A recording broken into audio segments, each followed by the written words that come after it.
تو انا یقولو کبھی نہیں آئے گا، ہمیں درمیان میں ضمیر ڈالنی پڑے گی۔ اب چونکہ یہ فعل واحد کا ہے، وہ کہتا ہے، واحد کا ہے، غائب کا ہے، مذکر کا ہے، تو ہمیں واحد مذکر غائب کی نصب کی ضمیر منصوبہ ڈالنی پڑے گی، تو یہ ہوگا انہو یقولو، انہو یقولو، اس طرح سے لکھا جائے گا، انہو یقولو، بے شک وہ کہتا ہے۔ تو اسم سے پہلے اگر یہ آئیں گے حروف مشبہ بالفعل تو یہ اس کو نصب دیں گے، اور اگر یہ فعل سے پہلے آئیں گے تو درمیان میں نصب کی یعنی ضمیر منصوبہ متعلقہ وہ ڈالنی پڑے گی۔ آئیے ان حروف کو اسکرین پر ملاحظہ کرتے ہیں۔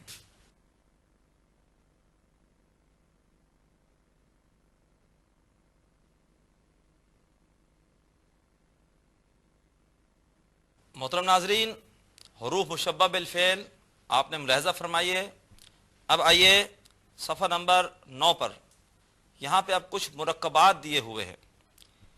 دو یا دو سے زیادہ اسماء کا مجموعہ مرکب کہلاتا ہے، اور مرکب کی بنیادی طور پر دو قسمیں ہوتے ہیں۔ ایک ہوتا ہے مرکب ناقص، جس میں کوئی بات مکمل نہ ہو بلکہ ادھوری ہو، جیسے دو اسم ہیں، ایک ہے محمود، ایک ہے کتاب۔ محمود کی کتاب، اس مرکب میں دو اسما آ گئے، محمود اور کتاب، لیکن بات مکمل نہیں ہے۔ اگر کوئی آپ سے کہے محمود کی کتاب تو آپ تشنگی محسوس کریں گے کہ بات مکمل نہیں ہے، محمود کی کتاب کے بارے میں کیا کہنا چاہ رہے ہیں کچھ معلوم نہیں۔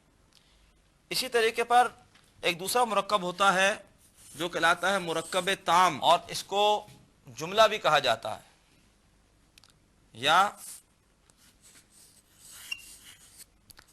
جملہ، اور اس میں بات مکمل ہوتی ہے۔ جیسے مثال کے طور پر ہم کہیں کہ محمود کی کتاب نئی ہے، محمود کی کتاب نئی ہے، اب بات مکمل ہے۔ یہ مرکب تام ہے یا مرکب یا جملہ ہے۔ اب آئیے مرکب ناقص کی کچھ مثالیں سمجھتے ہیں، اور پھر مرکب تام کی دو مثالیں ہیں، وہ ہم انشاءاللہ سمجھیں گے۔ مرکب ناقص میں سب سے پہلے ہے مرکب عطفی۔ مرکب عطفی میں ہوتا ایسے ہے کہ کوئی ایک اسم ہوتا ہے، اس کے بعد حرف عطف آ جاتا ہے، اس کے بعد دوسرا اسم آ جاتا ہے، اس سے جو چیز وجود میں آتی ہے اسے ہم کہتے ہیں مرکب عطفی۔ جیسے قرآن مجید میں بار بار آتا ہے آسمان اور زمین، تو آسمان مراد ہے بہت سے آسمان، بہت دفعہ آتا ہے السماواتی، السما،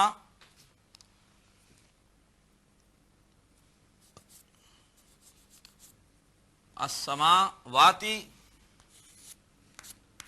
والارض،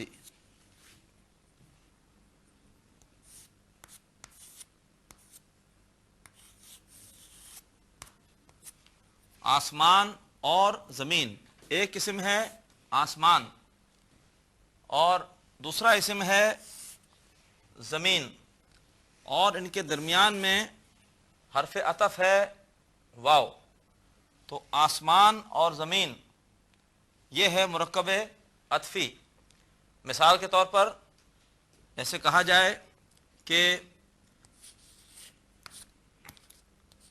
کتاب یا قلم، تو اب یہاں پر بھی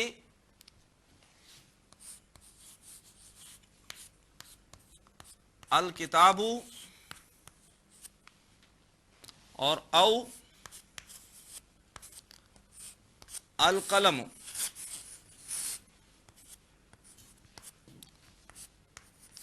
الکتاب او القلم.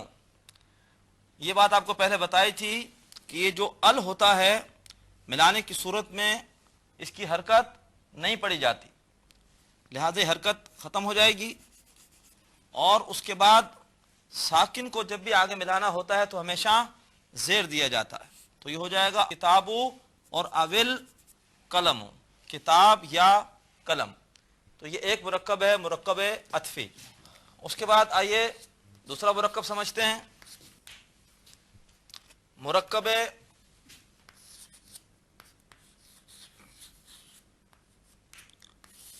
توصیفی. مرکب توصیفی، مرکب توصیفی میں ایک ہوتا ہے موصوف اور ایک اس کی ہوتی ہے صفت. جیسے مثال کے طور پر کہا جائے کہ واضح کتاب،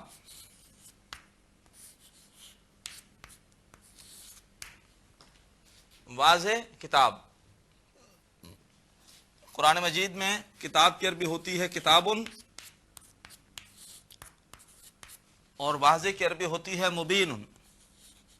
مبین ہے، تلک آیات الکتاب المبین. تو واضح کتاب، بلکہ عام طور پر جب ہم نکرہ کرتے ہیں تو ہم ایک ساتھ لگا دیا کرتے ہیں. ایک واضح کتاب کی عربی ہوگی کتاب مبین. تو یہاں پہ یہ کتاب موصوف ہے، اس کی صفت ہے مبین، کہ یہ کتاب کیا ہے، یہ کتاب یہ واضح ہے، کتاب مبین. مرکب توصیفی کے کچھ قواعد ہیں، آپ صرف نوٹ کر لیجئے. جب ہم قرآن مجید میں اس کی مثالیں پڑھیں گے تو وہاں ان کو زیادہ سمجھیں گے.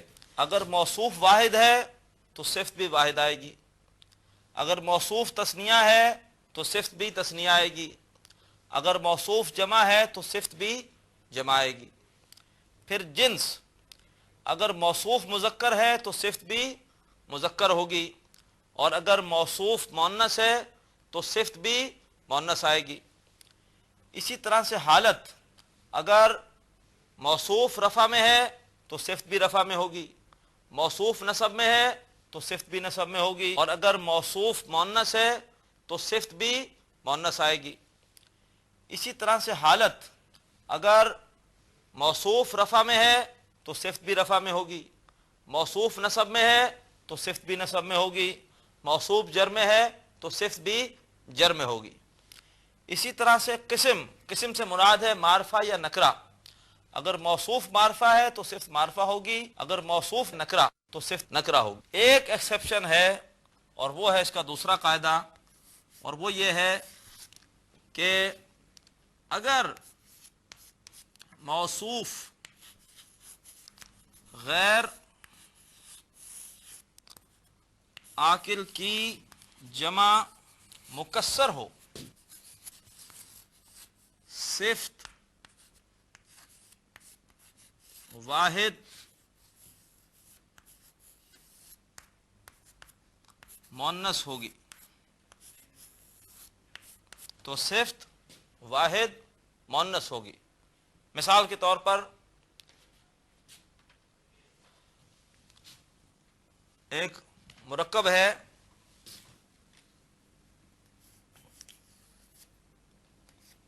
کچھ طویل قلم،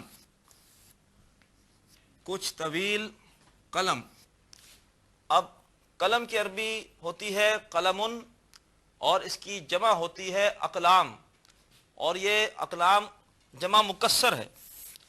جمع سالم اگر ہوتی تو وہ ہوتی قلمونا، قلمینا، قلمینا، لیکن قلم کی جمع سالم نہیں بنتی، اس کی جمع ہوتی ہے جمع مکسر. تو اقلامن،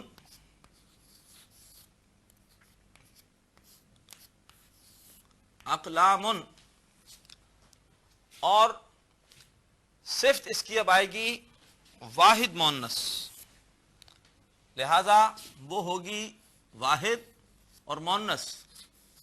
طویلتن، طویلتن، اقلامن طویلتن. غیر عاقل سے مراد ہے کہ 3 مخلوقات عاقل ہیں، انسان، جنات اور فرشتے، ان کے علاوہ تمام مخلوقات غیر عاقل ہیں۔ اقلام غیر عاقل کی جمع مکسر ہے، اس کی صفت آ گئی طویلتن۔ سورہ یوسف میں آتا ہے کہ حضرت یوسف علیہ السلام کے والد یعقوب علیہ السلام نے اپنے بیٹوں کو مشورہ دیا کہ جب تم مصر شہر میں داخل ہو تو داخل ہونا متفرق دروازوں سے۔ تو وہاں پہ الفاظ آئے ہیں ابواب متفرقتن، ابواب متفرقتن، بابن کی جمع ابواب اور اس کی صفت آئی ہے واحد مؤنث متفرقتن، کہ تم داخل ہونا جدا جدا دروازوں سے۔ اگر تم ایک ہی دروازے سے داخل ہوگے تو اس کی وجہ سے ممکن ہے کہ کوئی تم پر کوئی بری نگاہ ڈالے کہ یہ اتنے سارے نوجوان ایک ساتھ کس مقصد کے لیے آ رہے ہیں۔ تو ابواب متفرقتن، جدا جدا دروازے۔ تو یہ ہے مرکب توصیفی۔ ہم نے صرف اس کا تعارف پڑھا ہے، انشاءاللہ مزید اس کو آپ اس وقت سمجھیں گے جب کہ ہم قرآن مجید سے ترجمہ کر کے اور مرکب توصیفی کی مثالیں لے رہے ہوں گے۔ اس کے بعد مرکب اضافی۔ مرکب اضافی ایک ایسا مرکب ہے کہ جس میں ایک اسم کی نسبت دوسرے اسم کی طرف کی جاتی ہے۔ جیسے مثال کے طور پر ہم کہیں کہ اللہ کی رحمت، اللہ کی رحمت، اب یہاں پہ کی نسبت کی جا رہی ہے اللہ کی طرف۔ اللہ جس کی طرف نسبت کی جاتی ہے اسے کہا جاتا ہے مضاف الیہ، اور جس اسم کو نسبت دی جاتی ہے اسے کہتے ہیں مضاف۔ اب اس کے قواعد کیا ہیں؟ نمبر 1، عربی میں مضاف پہلے اور مضاف الیہ بعد میں آتا ہے، یہ پہلا قاعدہ ہے، نمبر 1۔ نمبر 2، مضاف خفیف ہوتا ہے۔ یہ سمجھیں گے خفیف سے مراد کیا ہے؟ مضاف خفیف ہوتا ہے۔ نمبر 3، مضاف الیہ پر جر کا اعراب آتا ہے۔ یہ 3 اس کے قاعدے ہیں، مضاف پہلے، مضاف الیہ بعد میں، مضاف خفیف ہوتا ہے، مضاف الیہ پر جر کا اعراب آتا ہے۔ اور ایک چوتھی بات بھی ہے کہ مضاف پر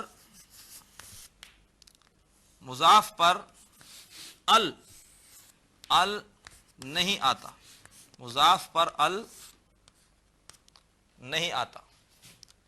اب آئیے سمجھیے خفیف کو۔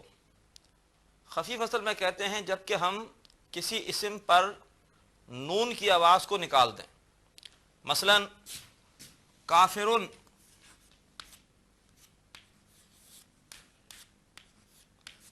کوئی اگر کر دیا جائے کافرو تو نون کی آواز ختم ہو گئی۔ پہلے آواز آ رہی تھی کافرن اور اب ہے کافرو، تو اب نون کی آواز نہیں آ رہی، پہلے آخر میں نون کی آواز آ رہی تھی کافرن اور اب آ رہی ہے کافرو۔ تثنیہ جیسے ہوتا ہے کافران اور آپ اسے کر دیں کافرہ تو نون کی آواز نکل گئی، خفیف ہو گیا۔ اسی طریقے پر کافرون، اسے ہم کر دیں کافرو تو نون کی آواز نکل گئی۔ تو خفیف کا مطلب ہوا کہ تنوین کو ختم کر کے حرکت ایک کر دی جائے یا تسنیہ یا جمع کا نون گرا دیا جائے، اسے کہتے ہیں نون اعرابی۔ تو نون اعرابی گرا دیا جائے یا تنوین کو ختم کر کے ایک حرکت کر دی جائے تو یہ خفیف ہو گیا۔ تو مضاف پر تنوین کبھی نہیں آئے گی، وہ خفیف ہوگا، اور مضاف میں سے نون اعرابی کو ہم گرا دیتے ہیں۔ ایک مثال کر کے ہم آج کی کلاس مکمل کریں گے۔ اللہ کی رحمت، اب دیکھیں یہاں پہ مضاف الیہ اللہ ہے اور مضاف رحمت ہے، ترجمہ کریں گے ترتیب الٹ کر، مضاف پہلے آئے گا، مضاف الیہ بعد میں، تو رحمتو. اب دیکھیے رحمتن نہیں ہوگا، مضاف خفیف ہوتا ہے، نون کی آواز نہیں آئے گی، رحمتو. تو پہلا قاعدہ کہ ہم مضاف پہلے لائے اور مضاف الیہ بعد میں، ہم نے مضاف کو خفیف رکھا. اس کے بعد مضاف الیہ پر جر کا اعراب آتا ہے، رحمت اللہ ہی، ہم اس پہ جر کا اعراب لائے. مضاف پر ال نہیں آتا، ہم نے مضاف پہ ال نہیں لگایا. رحمت اللہ ہی، اللہ کی رحمت، عذاب اللہ ہی، اللہ کا عذاب، یوم القیامتی، قیامت کا دن. تو یہ ہے مرکب اضافی. الحمدللہ کہ آج ہم نے مرکبات میں سے کچھ مرکب پڑھے ہیں، مرکب عطفی، مرکب توصیفی اور مرکب اضافی. انشاءاللہ یہ سلسلہ ہمارا مرکبات کو پڑھنے کا آئندہ کلاس میں بھی جاری رہے گا. اللہ تعالیٰ قرآن سیکھنے کی اس کوشش میں مدد فرمائے اور ہمارے لیے اس پورے کام کو سہل فرمائے. وآخر دعوانا ان الحمدللہ رب العالمین. اللہ حافظ.